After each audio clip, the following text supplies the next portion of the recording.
I hope I'm coming in clear. Um,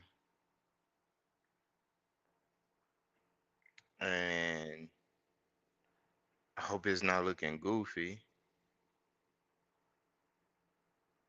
Um, let's see. Well, we gonna roll with it. Okay, so I'm rocking with it. Hopefully, cause it's looking funny on my end, but we didn't start at the live, so we're gonna go with it. So, guys, currently I'm back at the Casa. I'm in Houston, and hold on, let me exit. I'm not gonna exit. I'm gonna just kick the game. So, guys, currently I'm back in Houston, and um, I'm in my apartment, and first of all, I love Houston. Let me start off by saying that I like Houston. Love is a strong word, but let's say I really like Houston. And when things are good, I could really enjoy Houston. Houston is one of the places where people act a little more normal. Um, but things feel off in the United States. Um, I was just in the elevator while I went downstairs, and uh, we have a coffee machine downstairs, cappuccino machine.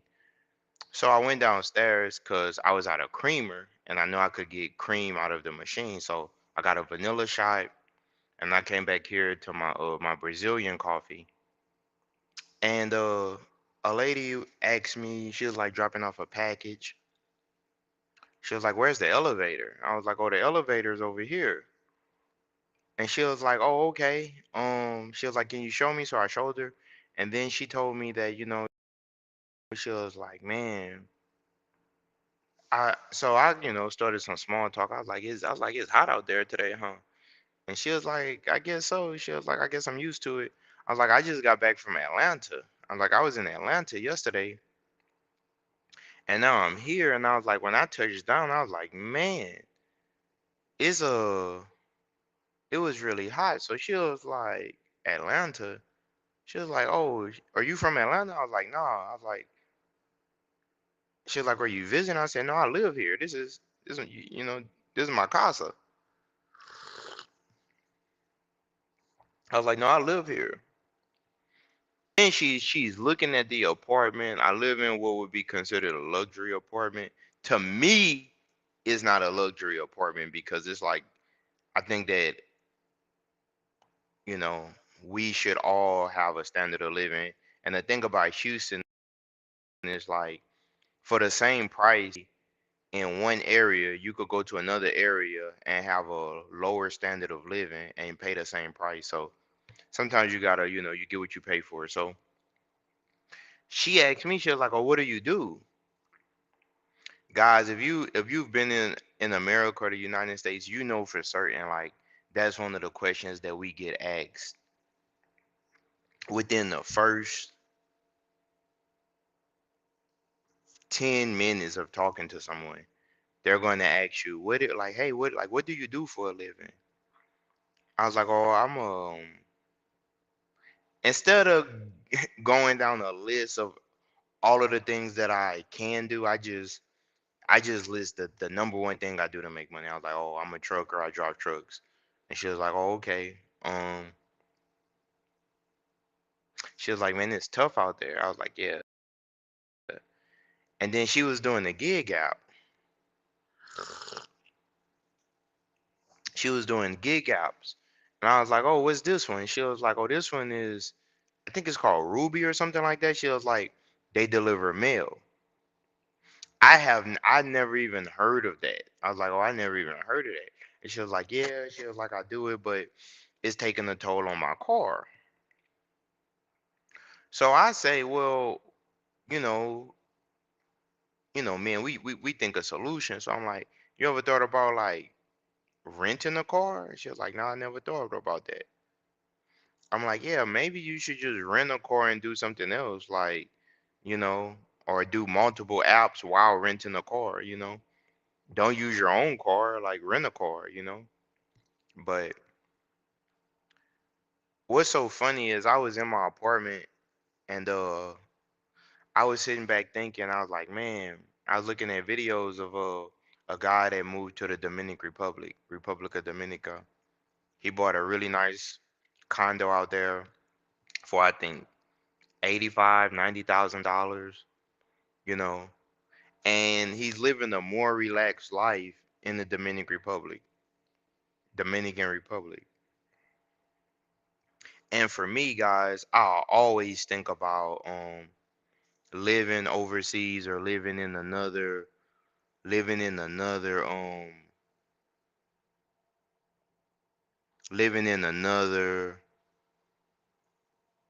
I always think about living in another country sometimes, like because I travel a lot. Now I'm an American, my mom's an American, my dad's an American. So I'm an American, Americano, Americano. But when I talk about how rough things are in the United States, I'm not saying it like we're living in a cardboard box or something like that. Like, what I'm saying is like we are having to spend the majority of our time working to afford basic amenities. And it's even getting to the point now where it's like, man, if I could find a place, like you think about, and that's how they get you deeper in the game. So you start thinking about buying a house or buying a residence, and then that's going to lock you in for 30 years or 15 years. So now you're on the hook for something for the next 15 years. You don't even really know if you want to live there the next 15 years. To me, what would make the United States a lot better? I think if all Americans, whether they did it by lowering prices or giving us more money or raising rates, if by the end of after every time we paid our bills, the average American had about $2,000 left over, things would be a lot better. Crime would be down. People would spend a lot more. Like think about this. Things are so tight right now. Most people, especially elderly and young people, after they pay all of their bills, they're broke. You know what I'm saying? And it's like, where did the fun go in the United States? Like everything is so serious. I got on YouTube this morning. People already 8 o'clock in the morning. You know, and I do it too. I'm guilty because I'm a YouTuber. But like, people are already making content about doom and gloom, doom and gloom, talking about how bad it is. I'm like, bro, everybody in the United States probably just need a vacation. Like, just just leave for a little bit. Like, leave for a few months, come back, and see if you still feel that way. Personally, for me,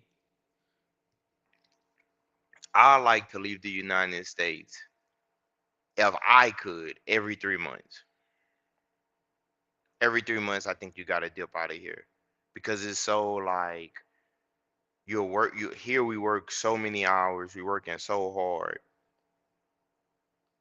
You need a reset, you know. And between mortgage, rent, healthcare, even when you have insurance, that's another scam. Like let's say you have insurance. I've had this happen to me last year. Last year I went to the dentist. I got some work done. I paid 1,100 or $1,200 out of pocket to meet my premium. The insurance was supposed to cover the rest. After everything, I ended up tearing my Achilles tendon. And then the insurance company sent me a bill like, "Hey, you gotta pay this." I'm like, "But I thought I already paid my premium." But we gotta be grateful for what we do have. Like, I think that the United States could be an awesome country, man. Like, we have beautiful women here, but you can't talk to any of the women because they're afraid of you for whatever reason. Some guy that did something stupid or crazy, you know. It's a lot of awesome guys here, and get in contact with the guys because the guys are stressed financially. So the whole dating dynamic is just really, really off. And once you could break past everyone's immediate needs, things wouldn't. Everyone is so stressed. Everyone is so stressed, trying to keep their shit together, trying to like the shit that they've been working so hard for. They're trying to keep their shit. Why are you out there working? You're trying to keep your throne. You're trying to keep your crown on the throne, right? You want your crib to be a certain type of way. You want your ride to be a certain type of way. That you want your significant other to be straight. If you have kids, you want your kids to be straight. And what are the powers that be doing? They're making it harder and harder. They're making it harder and harder for you to be able to take care of your most basic needs. Working as a young person makes sense, honestly, because you're young. Who else is going to do it? Like working, I say from 18, I would say 45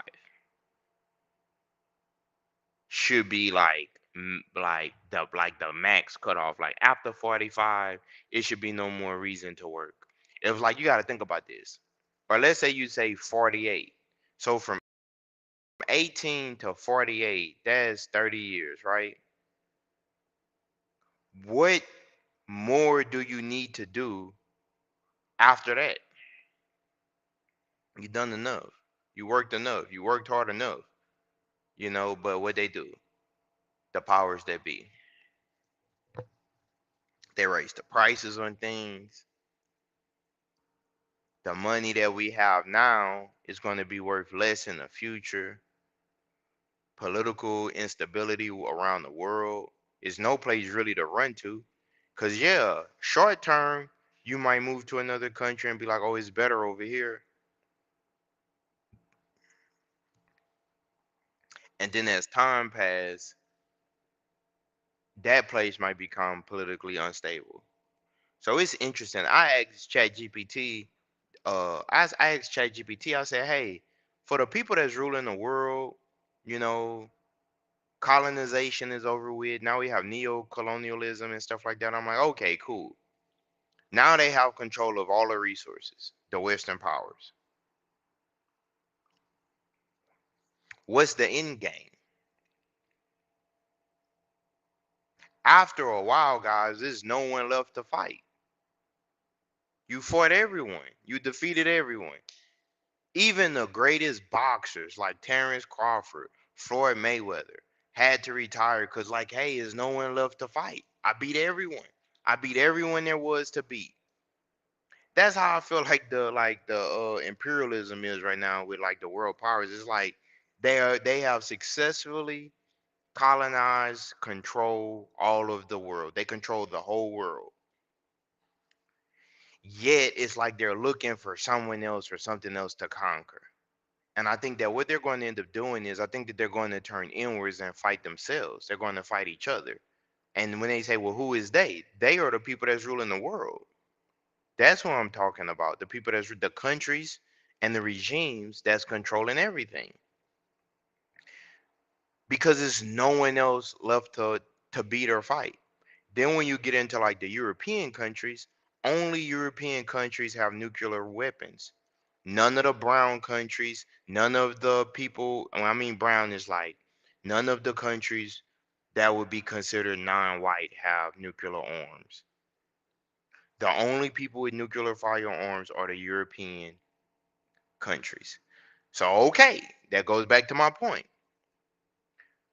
The last 500 years has been conquest. But at a certain point, we have crossed the threshold of conquest, and everyone has been conquered. There's nothing left. There's no new frontier. Now that they're talking about Mars and intergalactic travel and stuff like that, I guess it's like, hey, we didn't conquer all of this stuff. Now let's go up there. It's nothing left to conquer. So I was asking ChatGPT, like, hey, what's the end game for all of this? For all of us, because all of us are affected, whether you're white, black, Latino, Asian, uh, other, whatever you identify as, multiracial, we're all affected by these regimes that's ruling the world. And they are successfully making us spend our youth and our time and our old age to buy and serve them. We're serving them. And it's nothing you could do to really change it, because like I said, they have perfected the system. The system has been perfected. But my question that I'm sure many of you have come to ask, what is the end game? Where does all of this, where does the train stop? You know what I mean? So from an American perspective, okay, I give you like how I see it as an American. Okay.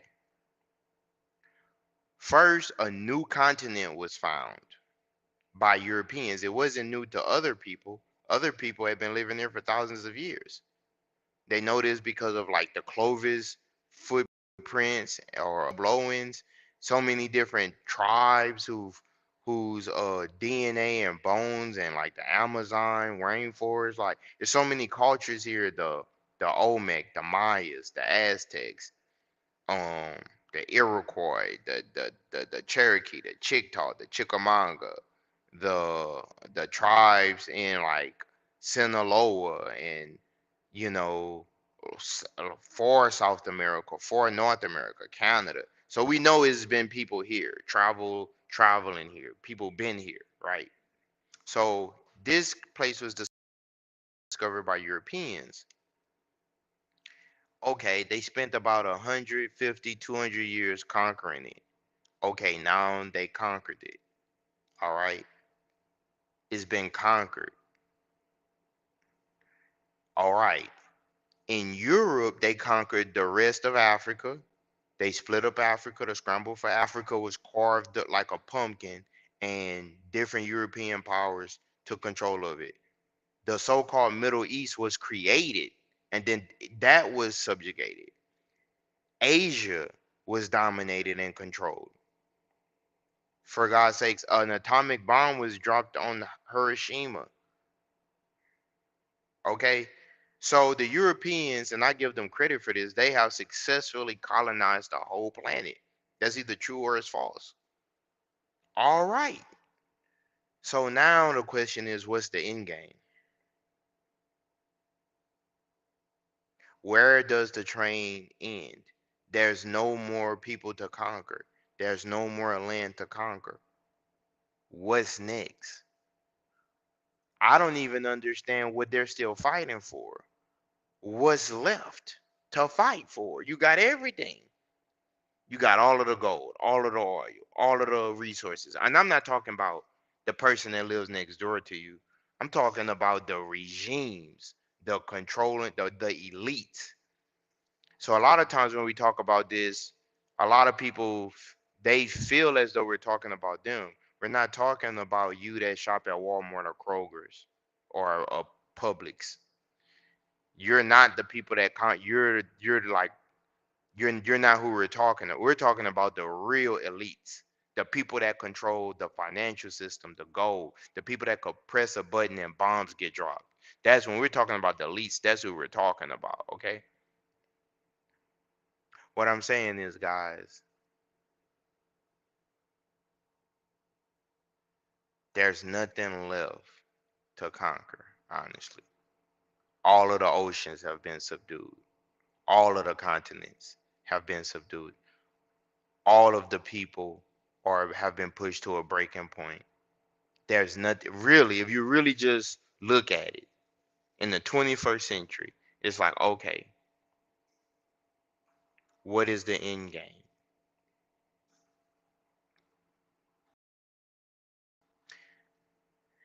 Now, not just worldwide, people in Latin America, people in the Caribbean, people across the North America, um, people in the Western countries, Europe, the Eastern European countries, Africa, people in Asia, everyone that have the same complaints.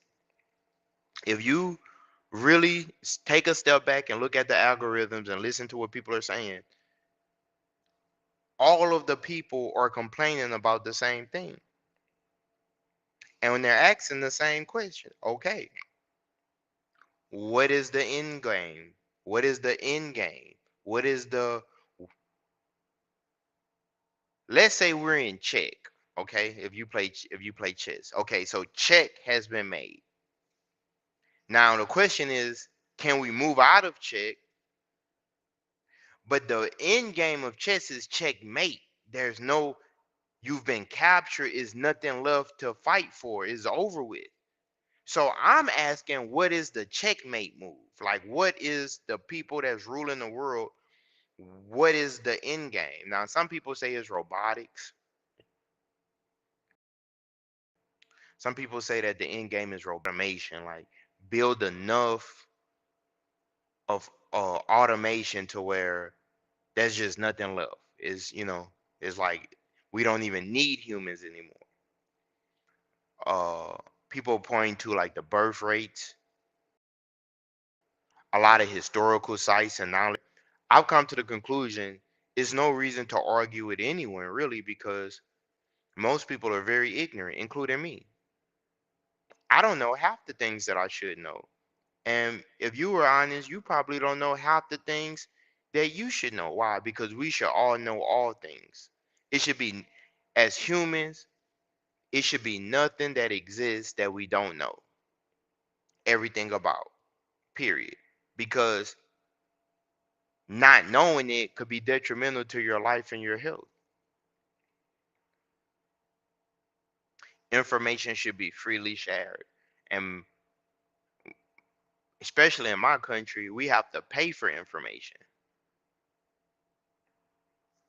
So I would love to know your thoughts. What do you think the end game is? I don't know. I don't have an answer.